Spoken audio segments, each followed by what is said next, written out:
Hi, welcome to episode 10, Facing Mortality, My Happy Place. This is about the good, the bad, and the blessings. This is actually my third attempt. I have been interrupted by a phone call, and I've also had an alarm go off, which just stops the video completely. And as you guys know, I don't edit my video. So I just start again. Or fingers crossed, I just give you what I've done so far. Now, I'm going to be referring to notes today. I'm a bit on the tired side, but I'm not feeling emotional, which is a good thing for me today because I don't want any more tears at the moment. Not saying that tears are a bad thing. They've seen me when I am tired and vulnerable, and obviously talking about stuff, even from the past, can stir up the emotions and bring out the tears. It doesn't mean to say that I'm still haunted by those things from the past. I've done what I've needed to do, and I've moved on. But it was interesting in how, because I'm tired and talking about them brought back some emotions. I don't think I actually cried at the time. I was just a bit more annoyed than anything. So anyway, let's get started on episode 10. So when we are feeling overwhelmed with life, actually, even when we're not feeling overwhelmed, we should always have our happy place to go to. But more so when we are overwhelmed with life. So with this disease, when I was going through chemotherapy, the stuff that was going into my body was just playing all sorts of havoc, which I'll talk about in another episode. But what it got me doing was using my happy place stuff that I had put together. When you're told you're going to die, your mind can go into all sorts of places. And I decided that I needed to keep myself as much as I could in a happy space, in a positive space. What's interesting about the fact that I'm doing this topic today is yesterday, after I had done the addendum to episode 9, hospice turned up, and I didn't know why they were turning up, but they turned up to discuss with me end-of-life stuff. Now, that end-of-life stuff that we talked about was to make sure that I had tools in place to cope with it, and that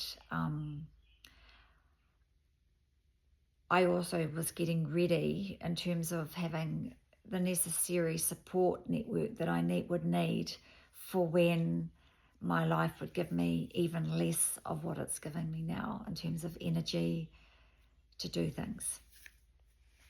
I'd like to read out to you what hospice came and gave me yesterday, because if you've listened to my previous videos, you'll actually see that we're thinking along the same lines.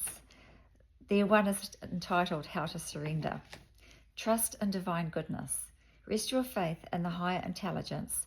Look back in your past. Can you see that everything you have gone through, experienced, and learned has prepared you for today? Can you see how you have become the unique being that you are because of your unique experiences? Can you see the gifts in the hard and the happy times? I think that's great. I love it. And trusting in the divine goodness. So for me, I trust in God. And I'll be doing an episode on my spiritual journey as well. But if it wasn't for my trust in God, my faith in God, I don't know how I would have coped with this journey. Now, I know amongst the viewers, there'll be those who believe in a higher self, not necessarily God. They'll believe in a spiritual form, or they'll believe in a higher of an I am, or there'll be an atheist potentially. But for me to get through this journey, I have believed in God, and I would hate to think what I would be like if I didn't have that faith. Loosen your grip is number 2. Whatever you are holding on to tightly, whatever is gripping you and causing you to tighten, Let it go. Just try it. Give it up. Turn it over and surrender it. Ask for help from your friends, angels, ancestors, guides, nature, the universe, whatever and whomever feels right for you. So I had to loosen my grip. One of the things that I had to loosen it on was my body. I couldn't accept my body. I didn't want to accept my body. I wanted my old body back. It caused me so much grief, and when I realized I was chasing a rainbow,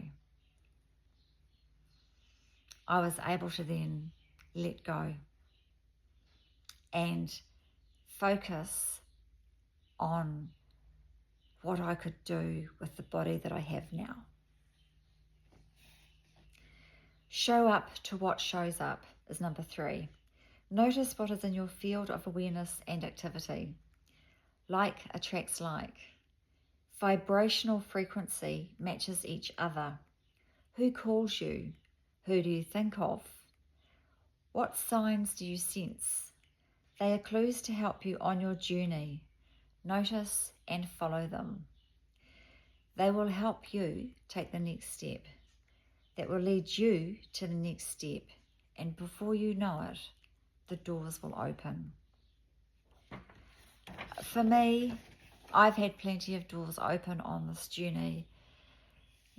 I'm not hooked on the outcome. Whatever happens to this body because of cancer, I accept.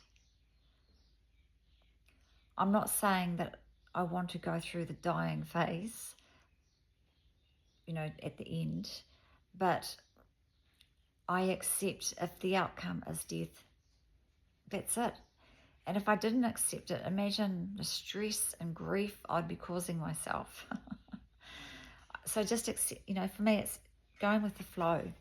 And I talked about the salmon that swim upstream. If you think of a stream and you're going along the stream, just, floating along the stream, when you go along that stream, there's going to be rocks there.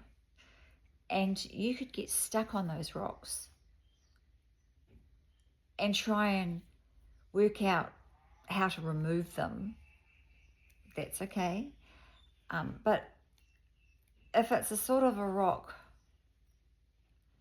you can't let that rock consume you. It's a case of, yes, the rock exists, obstacles exist in our life, and it's how we respond to those obstacles so that we can carry on down the stream of life. We don't want to get stuck in a part of our life and not be able to move on. I can remember watching a really sad movie about these parents who lost their daughter or lost their child. It was a drama, but obviously these dramas do happen in real life. And it ruined the marriage because they couldn't get past the loss of the child. They couldn't carry on. There are plenty of gifts in life. There are silver linings in life. We just don't see them because they're usually around the corner. They're hidden from view. But, those obstacles are there to teach us something. And as much as we might not want the lesson, once we realise that they are there to teach us something, we can start responding to the best of our ability rather than letting it consume us.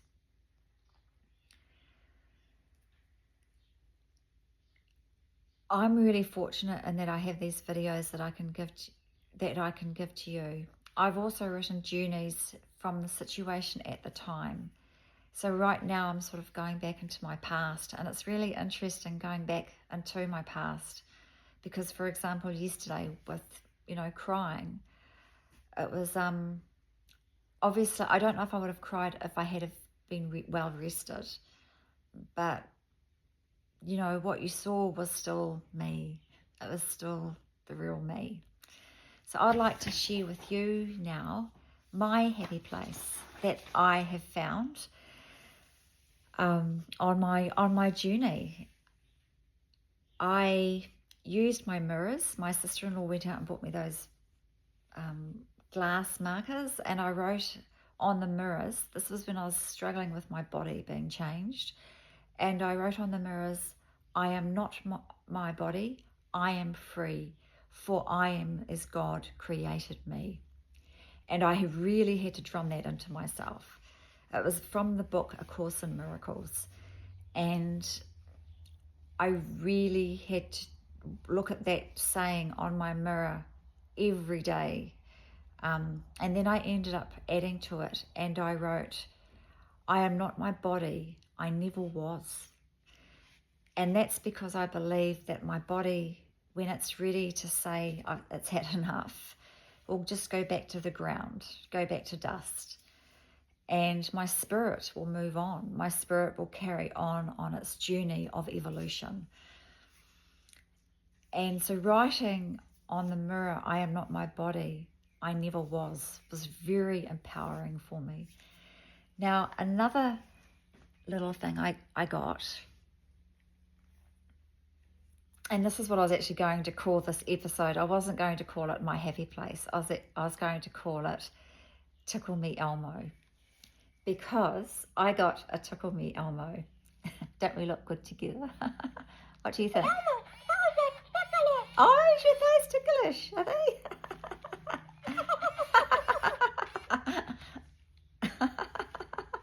Is she ticklish? Yes. Yeah. So, oh, it's too much to say. So that's Elmo. I found when I was on chemo, every week I was on chemo. Elmo's feet. Oh, not anymore, Elmo. It's time to stop playing now. Anyway, when I was going... We'll play later, yeah. So while I was on my chemo journey, I found that it was mucking me around. Every week that I was on chemo, I was really upset. And I'll explain that when I talk about that journey in another video. And the week I wasn't on chemo, I just loved life. I was thanking God for every day.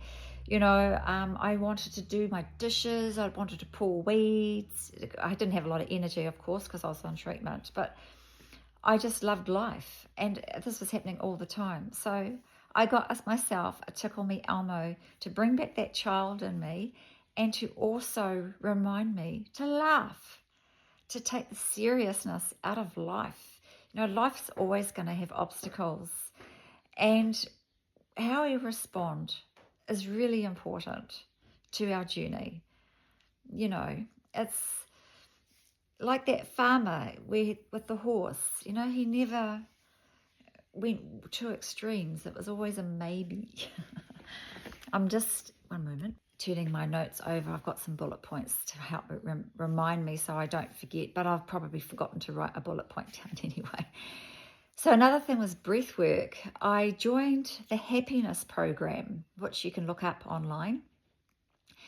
And it wasn't so much for the happiness factor, because I've done a lot of work on that in my life anyway, especially being such a high-stressed person, I guess. And what I mean is not removing stress from my environments. So I did this happiness program, and it really got you breathing. You know, it was doing all sorts of things and with breath work. And I found it really challenging. But if you do research on breath work, it's actually really healing. Do I do it now? No. Should I? Yes. It's so powerful. I go to do it and then I get tired. So I've done it occasionally, but occasionally isn't going to do it for me. I really have to do it.